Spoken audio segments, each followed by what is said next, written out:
जय Hind friends, welcome back. आज आपण पाहणार आहोत आपला पाठ 5वा. चला सुरुवात करूयात. प्रश्न क्रमांक पहिला. तुहिन कांता पांडे यांची सेबीच्या कितव्या अध्यक्ष म्हणून नियुक्ती करण्यात आलेली आहे? Tuhin Kanta Pandey has been appointed as which number chairperson of SEBI? तर कितव्या नंबरचे चेअरपर्सन आहेत हे? तर ते आहेत 11वे. ठीक आहे, 11वे चेअरपर्सन कोण आहेत? तुहिन कांता पांडे आहेत.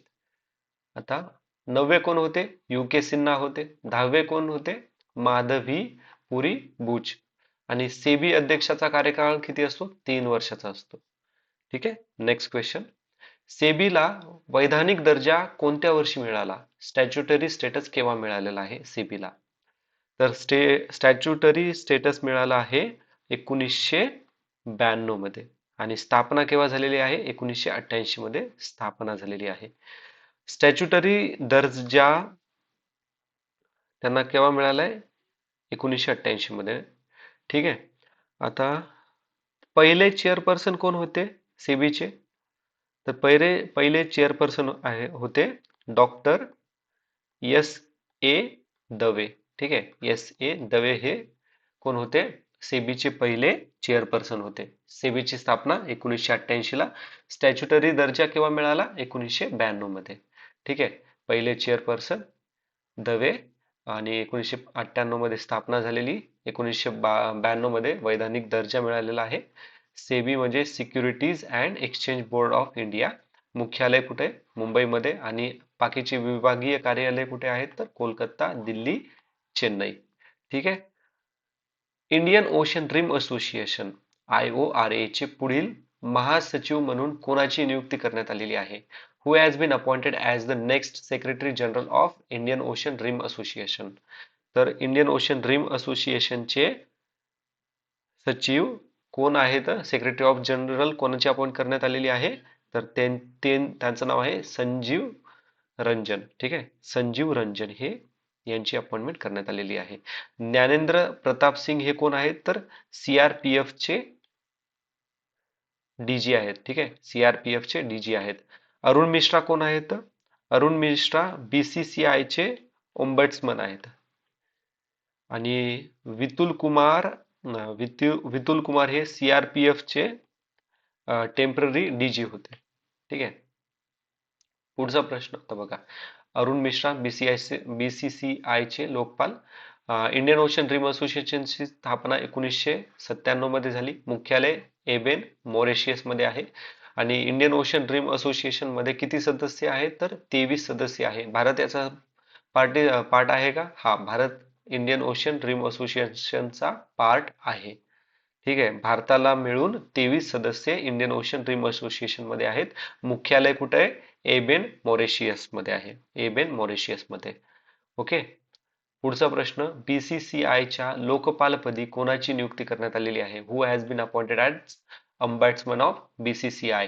हे आताच मी तुम्हाला लास्टच्या प्रश्नामध्ये सांगितलं होतं. त्यांचं उत्तर आहे न्यायमूर्ती अरुण मिश्रा. कोण? न्यायमूर्ती अरुण मिश्रा. आता बाकीचे ऑप्शन पाहूयात.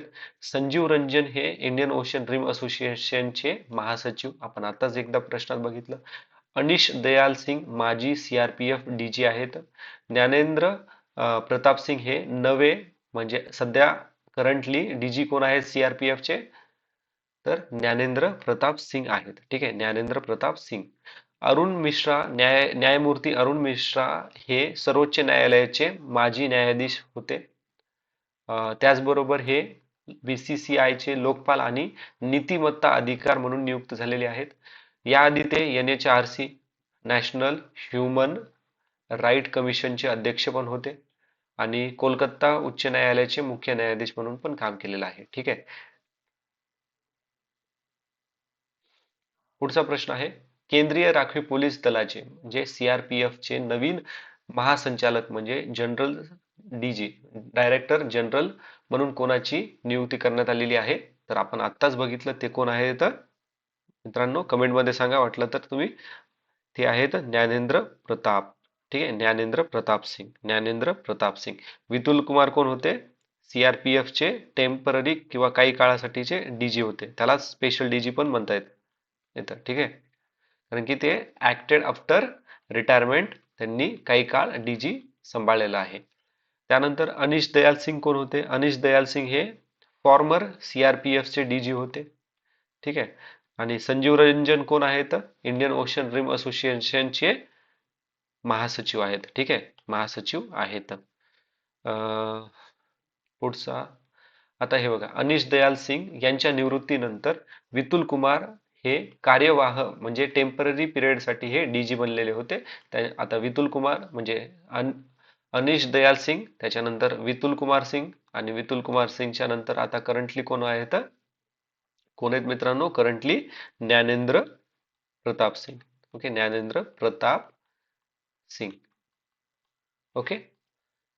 पुढचा प्रश्न आहे आता, मिझोरामचे 25वे राज्यपाल म्हणून 16 जानेवारी 2025 रोजी कोणी शपथ घेतली? तर राज्यपालाला शपथ कोण देतं? प्रेसिडेंट देतात. आणि राज्यपालाचा कार्यकाल किती वर्षाचा असतो? म्हणायला 5 वर्षाचा असतो, पण प्रेसिडेंटच्या प्लेजरवरती ते अवलंबून असतो. ठीक आहे.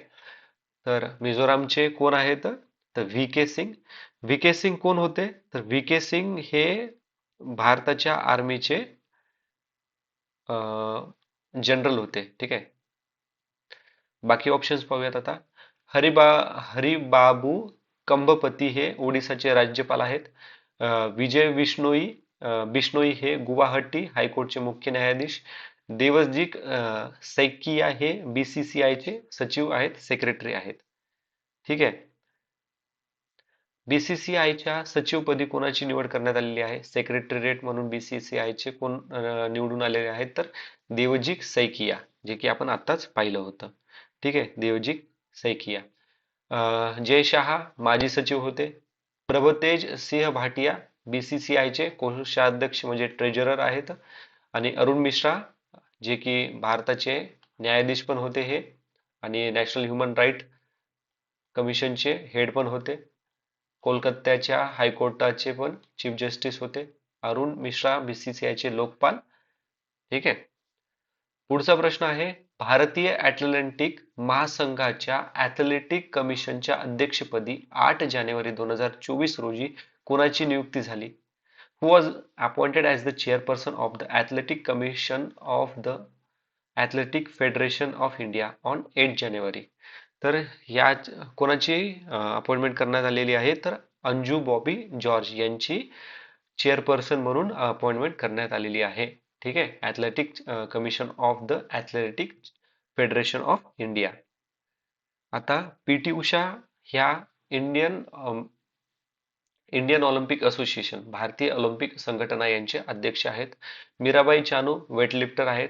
दीपा कर्माकर जिम्नॅस्टिक्स आहेत. अंजू बॉबी जॉर्ज यांनी 2003 पॅरिस वर्ल्ड चॅम्पियनशिपमध्ये ब्रॉन्झ मेडल जिंकलेला आहे. जागतिक चॅम्पियनशिपमध्ये पदक जिंकणाऱ्या पहिल्या भारतीय खेळाडू ह्या होत्या. ठीक आहे.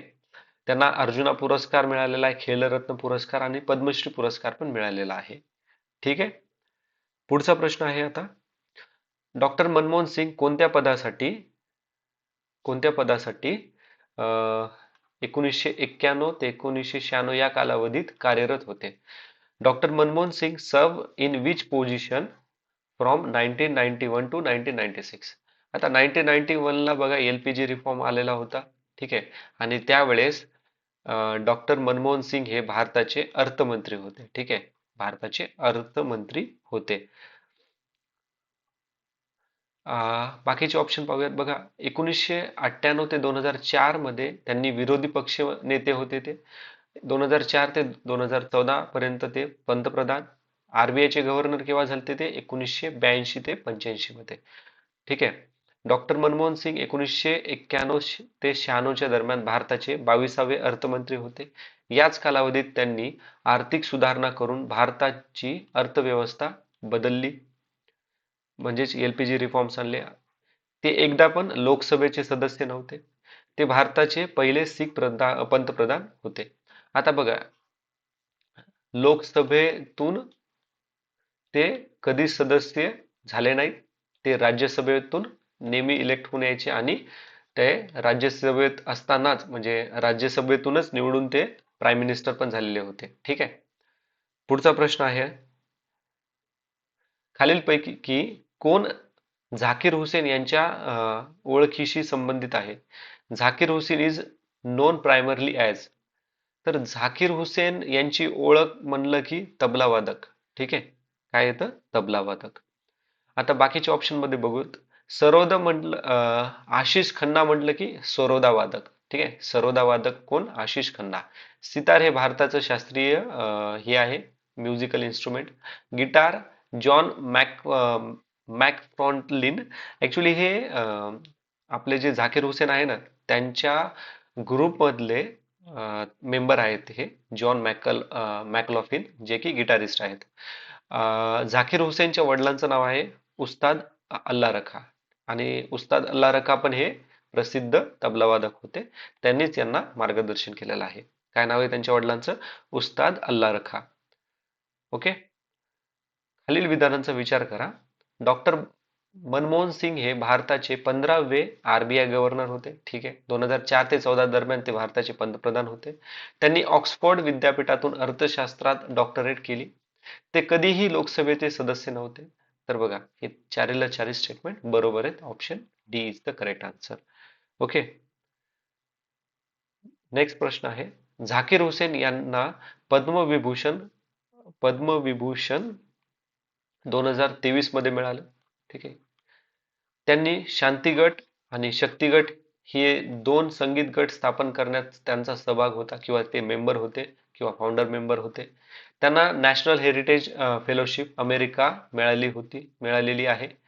त्यांनी 1996 अटलांटा ऑलिम्पिकच्या उद्घाटनाची संगीत रचना केलेली होती. Zakir Hussain received Padma Vibhushan in 2023. He co-founded the group Shanti आणि शक्ती. He received the US National Heritage Fellowship. He composed the music for the 1996 Atlanta Olympic opening. तर हे चारीचे चारी विधान बरोबर आहेत. ठीक आहे. आणि 2024 मध्ये यांनी ग्रॅमी अवॉर्ड पण जिंकलेला आहे. शांती आणि शक्ती हे ग्रुप, शांती गट हे 1970 मध्ये आणि शक्ती गट 1975 मध्ये त्यांनी को फाउंड केलेला आहे. ठीक आहे. अंडर 90 महिला T20 वर्ल्ड कप 2025 चे विजेतेपद कोणत्या संघाने पटकवले आहे? Which team won the under 19 women's T20 world cup 2025? तर तो देश आहे आपला भारत. ठीक आहे. भारताने कोणाला हरवलं होतं? दक्षिण आफ्रिकेला. म्हणजे दक्षिण आफ्रिका उपविजेता आहे. ठीक आहे. बाकीची माहिती बघूयात आपण. भारताने हे दुसऱ्यांदा जिंकलेलं आहे आणि T20 वर्ल्ड कप मलेशियाला झाला. भारताने पहिल्यांदा 2023 ला जिंकला आणि आता 2025 मध्ये परत एकदा जिंकला. आयोजन कोण करतं? ICCI करतं, आंतरराष्ट्रीय क्रिकेट परिषद. आणि मालिकावीर कोण ठरला आहे? गोगाडी त्रिशा आणि पहिली आवृत्ती 2023 मध्ये जिंकलेली आहे. ओके. डी गुकेश, आता हा फार महत्वाचा प्रश्न आहे कारण की आपल्याला MPSC 2025 मध्ये करंट अफेअर मध्ये डी गुकेश यांच्याबद्दल प्रश्न विचारलेला आहे. 2024 मध्ये जागतिक बुद्धिबळ चॅम्पियनशिप कोणावर मात करून जिंकलेली आहे? म्हणजे त्यांनी whom did D Gukesh defeated to win the 2024 world chess champion? तर वर्ल्ड चेस चॅम्पियन मध्ये त्यांनी चायनाच्या डिंग लिरेन यांना हरवलेलं आहे. ठीक आहे. लिरेन. ओके. बाकीचे आता ऑप्शन बघूयात. कार्लसन, हा जो कार्लसन आहे हा माजी जागतिक विजेता होता. ठीक आहे. टोपालोव 2010 मध्ये आनंदच्या प्रतिस्पर्धी. ओके.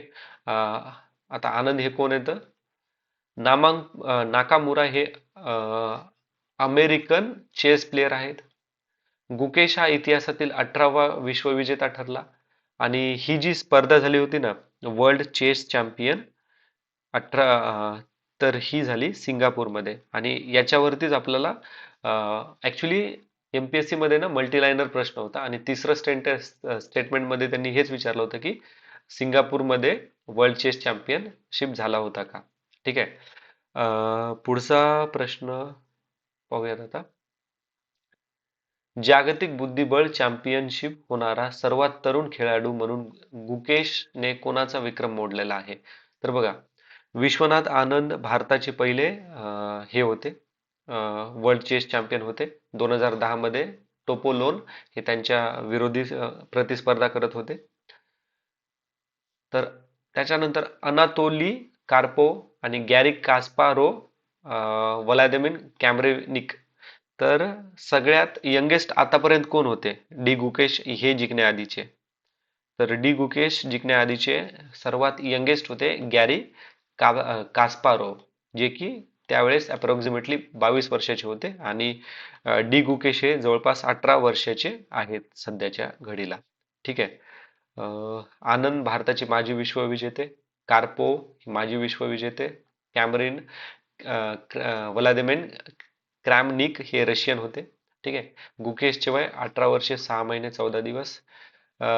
गॅरी कास्पावोन 22 वर्षे 1985 मध्ये त्यांनी वर्ल्ड चेस चॅम्पियन जिंकलेला आहे. गुकेश हे तिसरे आशियाचे आणि दुसरे भारतीय विश्वविजेता ठरलेले आहेत. भारताचे पहिले विश्वविजेते कोण होते? आनंद. ठीक आहे. 2019 मध्ये डी गुकेश यांनी ग्रँड मास्टर हा किताब पण मिळवलेला आहे. ठीक आहे. कोणता? Grand master. मास्टर. ओके. पुढचा प्रश्न पाहूयात. साहित्य अकादमी पुरस्कार 2024 ची घोषणा कधी करण्यात आलेली होती? साहित्य अकादमी अवॉर्ड हा कोणत्या दिवशी घोषित केलेला होता? तर तो केला होता 8 जानेवारी 2025. ठीक आहे. 8 जानेवारी 2025. ओके. ठीक आहे. ऍक्च्युली 8 जानेवारी हे 2025. साहित्य अकादमी पुरस्कार 2024 किती भाषांसाठी जाहीर करण्यात आलेला होता? तर 21 भाषांसाठी जाहीर करण्यात आलेला होता. ठीक आहे. पुढचा प्रश्न. साहित्य अकादमी 2024 साठी मराठी भाषेचे विजेते कोण होते? तर मराठी भाषेचे विजेते सुधीर रसाळ हे होते. ठीक आहे. सुधीर रसाळ.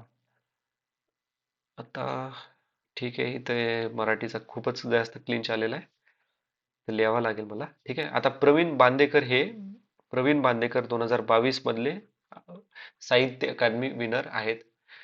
नंदा खरे हे 2020 मधले विनर होते. कृष्णात खोत हे 2023 मधले विजेते आहेत. सुधीर रसाळ यांचं कोणतं साहित्य आहे? तर त्यांचं नाव आहे विद्वांचे गद गद्यरूप. ठीक आहे. गद्यारोपण किंवा गद्यरूप. आणि कोणत्या कॅटेगरीसाठी मिळालेलं आहे? सॉरी, समीक्षण. ठीक आहे. आणि यांचं हे पुस्तक कोणी पब्लिश केलं होतं? राजहंस प्रकाशकाने. आणि राजहंस प्रकाशकाने पब्लिश केलेले हे त्यांचं तिसरं पुस्तक आहे ज्याला अवॉर्ड मिळालेला आहे. ठीक आहे. सलग तिसरे वर्ष राजहंस प्रकाशकांनी पण प्रकाशकाचं अवॉर्ड मिळालेला आहे त्यांना. ओके. आता हा तुम्हाला जो क्लिंच आहे ना तुमच्या पीडीएफ मध्ये दिसणार नाही. ठीक आहे. पुढचा प्रश्न पाहूयात. साहित्य अकादमी पुरस्कार किती रक्कम दिली जाते? तर ह्या पुरस्कारामध्ये मनी प्राइज किती आहे? तर 1 लाख रुपयाची मनी प्राइज आहे. ठीक आहे. 1 लाख रुपये. त्याच्यानंतर एक ताम्रपट आणि सन्मान चिन्ह आपल्याला मिळतं. आणि हे जे ताम्रपट आहे ना त्याची रचना सत्यजित रे यांनी केलेली आहे.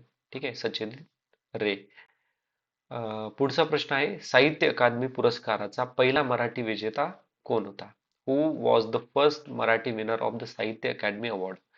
तर साहित्य अकादमी अवॉर्डचे पहिले मराठी विजेते आहेत 1955 मध्ये ज्यांनी जिंकलं होतं लक्ष्मण शास्त्री जोशी यांनी. ठीक आहे. लक्ष्मण शास्त्री जोशी. विदा करंदीकर जीवन गौरव पुरस्कार 2024 कोणाला जाहीर झाला आहे? हु रिसीव्ह द विदा करंदीकर लाईफटाईम अचीवमेंट अवॉर्ड 2024? तर 2024 हा अवॉर्ड जिंकलेला आहे रावसाहेब बोराडे यांनी. ठीक आहे. RR बोराडे. बाकीचे ऑप्शन बघूयात. भाषा संवर्धन पुरस्कार भीमाबाई जोंधळे यांनी जिंकलाय. कोकणी साहित्य विजेते आहेत मुकेश थळी. भाषा अभ्यासक पुरस्कार रमेश सूर्यवंशी. 2024 चे विदा करंदीकर जीवन गौरव पुरस्कार रावसाहेब रंगराव बोराडे. या करंदीकर जीवन गौरव पुरस्कारामध्ये 10 लाख रुपये मानपत्र आणि सन्मानचिन्ह भेटलं जातं. ओके. आता पुढचा प्रश्न बघा. श्री भागवत पुरस्कार 2024 कोणत्या प्रकाशन संस्थेला जाहीर केलेला आहे? तर तो जाहीर केलेला आहे राजहंस नाही सॉरी ज्योत्स्ना प्रकाशक. ठीक आहे, ज्योत्स्ना प्रकाशक. राजहंस प्रकाशकाला अकादमी साहित्य अकादमी विजेता प्रकाशक मिळालेला आहे, जे की आपण आत्ताच बघितलं होतं. ओके. या प्रकाशना म्हणजे या अवॉर्डमध्ये 5 लाख रुपये मनी प्राइज, मानचित्र आणि सन्मान चिन्ह भेटतं. आता थोड्या स्कीम्स वरचे प्रश्न पाहूयात. पशुसखी उपक्रम कोणत्या राज्यात राबवला जात आहे? पशुसखी स्कीम कोणत्या राज्यात लावलेली आहे? तर पशु स्कीम लावलेली आहे आपल्या महाराष्ट्रामध्ये. ठीक आहे, महाराष्ट्रामध्ये लावलेली आहे. अंडर उमेद प्रोग्राम, जो की पशुसंवर्धन विभाग यांच्याकडे आहे. ठीक आहे, ॲनिमल हजबंडरी डिपार्टमेंटकडे आहे. आता हरियाणा, कर्नाटक आणि गुजरातनं काय काय लॉन्च केलेले आहे? तर हरियाणाने साक्षीदार संरक्षण योजना, याच्यावरती पुढे प्रश्न आहे. कर्नाटकने प्रगती मार्ग योजना, गुजरातने जी सफल उपक्रम लावलेला आहे. ठीक आहे, उपक्रम लाभवलेला आहे. ओके. साक्षीदार संरक्षण योजना कोणत्या राज्याने सुरू केलेली आहे? Witness protection scheme. तर आत्ताच आपण बघितलं हरियाणाने लॉन्च केलेली आहे. आता ह्या विटनेस प्रोटेक्शन स्कीम मध्ये काय आहे ते पण पाहूयात. पहिले परत रिवाइज करूयात. महाराष्ट्राने पशुसखी, गुजरातने जी सफल, कर्नाटकाने प्रगती मार्ग, हरियाणा साक्षीदार संरक्षण योजना 2025. लागू क्षेत्र कशामध्ये लागू केलेले आहे? मृत्यूदंड, जन्मठेप, 7 वर्षापेक्षा जास्त शिक्षा असलेल्या गुन्ह्यांचे साक्षीदार. आणि उद्दिष्ट काय आहे? साक्षीदाराची सुरक्षा आणि विश्वास वाढवणे. ठीक आहे, साक्षीदाराची सुरक्षा आणि विश्वास वाढवणे, कारण की खूप केसेसमध्ये साक्षीदार भितात की त्यांच्यावरच उलट काहीतरी होईल म्हणून. ठीक आहे, तर ही एक खूप चांगली आणि लेवल अपार्ट स्कीम त्यांनी चालू केलेली आहे. पुढचा प्रश्न पाहूयात आता. प्रगती मार्ग ग्रामीण रस्ता विकास योजना कोणत्या राज्याने सुरू केलेली आहे? आपण आताच बघितलं प्रगती मार्ग कोणी लॉन्च केलेला आहे. ठीक आहे, हरियाणाने काय लॉन्च केले? साक्षीदार संरक्षण योजना. महाराष्ट्राने काय? पशु. आणि गुजरातने काय केले? जी सफल. कुठला ऑप्शन काय? Karnataka. Option A is the correct answer. Okay.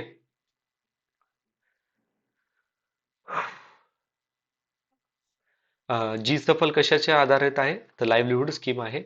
पशुधन आपण बघितलंय. विटनेस प्रोटेक्शन आपण ते पण पाहिलेलं आहे. आता कंट्री डेस्क ही विशेष गुंतवणूक सुविधा कोणत्या राज्याने स्थापन करण्याचा निर्णय घेतलेला आहे? Which state decided to set up the special investment facility country desk? तर कंट्री डेस्क कोणी हे केलेलं आहे? लॉन्च केलेला आहे? महाराष्ट्राने आपल्या लॉन्च केलेला आहे. ठीक आहे, महाराष्ट्राने लॉन्च केलेला आहे. आणि गुजरातने कोणता लॉन्च केला आहे? जी सफल. कर्नाटकचा आपण आत्ताच बघितलाय, प्रगती मार्ग. ओके. कंट्री डेस्क नावाचा विशेष कक्ष महाराष्ट्राने स्थापन करण्याचा निर्णय घेतलेला आहे आणि उद्देश आहे विदेशी गुंतवणूकदारांना मार्गदर्शन व सहाय्य देणे. या उपक्रमामुळे राज्यातील गुंतवणूक कार्यक्षमता वाढणार आहे. महाराष्ट्रासाठी जागतिक बँकेने किती कर्ज मंजूर केलेले आहे? How much loan did the world bank approve for the Maharashtra? ठीक आहे, जागतिक बँकेने किती अप्रूव्ह केलेले आहे? तर 188.28 दशलक्ष डॉलर. ओके. आणि कोणता प्रोग्राम आहे त्याच्यासाठी आपल्याला एवढं लोन मिळालेलं आहे? तर Maharashtra strengthening institutional capabilities in district for enabling growth. ठीक आहे, फॉर इनेबलिंग ग्रोथ. आणि उद्दिष्ट काय आहे? मागे पडलेल्या जिल्ह्यांचा आर्थिक विकास करणं, जिल्हा प्रशासनाची सक्षमता वाढवणे, खाजगी क्षेत्राचा सहभाग सुलभ करणे, डेटा आधारित नियोजन आणि निर्णय सुधारणे. ठीक आहे. पुढचा प्रश्न आहे. आता परत थोडा मराठीत क्लिंच आलेला आहे.